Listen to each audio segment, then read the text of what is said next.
Welcome, fans and foes, viewers and haters. I'm your cinema simpleton because these days, even Hollywood can't fool an idiot. For Odin. For Asgard! What? I can't add a little color to my reviews? Huh? Oh. According to my producers, I can't. Well, moving on with whatever dignity I can salvage. Marvel Comics has started off its summer theatrical run with a unique tale, the story of Thor, a Norse god turned superhero played by Chris Hemsworth. Actually, what drew me to this particular comic book movie was its director, Kenneth Branagh.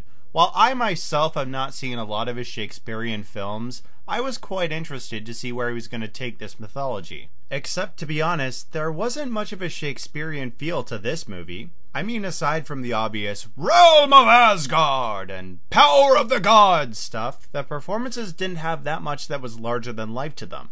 Excluding Anthony Hopkins, of course. He's perfect, and you all know it. Yes, it was worth the money for a movie ticket, but it didn't leave a stronger impression than any other superhero classic would have.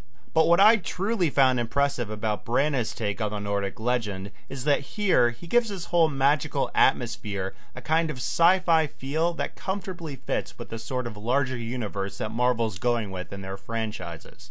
Yes, we get it! We read your nerd signals loud and clear!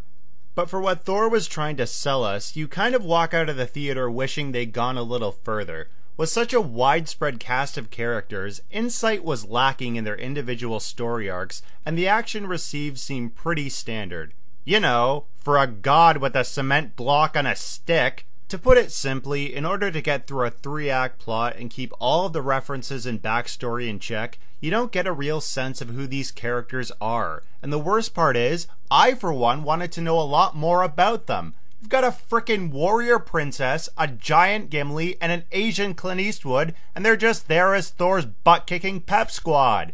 At the end of the day, Thor is worthy of standing among other superhero films, but it balances so much that it spreads the cast thin. By the time the credits roll, you're wishing you could see more, but thankfully there is a little teaser to hint at events to come.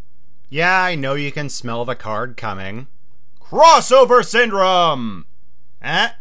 Just keeping you on your toes. My rating for Thor is a 3.5 out of 5. For geeks everywhere, there is plenty of tidbits to be picked up on in this movie. But for me, there was one that really stood out the most. Even if it was only for like 2 minutes, I like seeing Jeremy Renner as Hawkeye.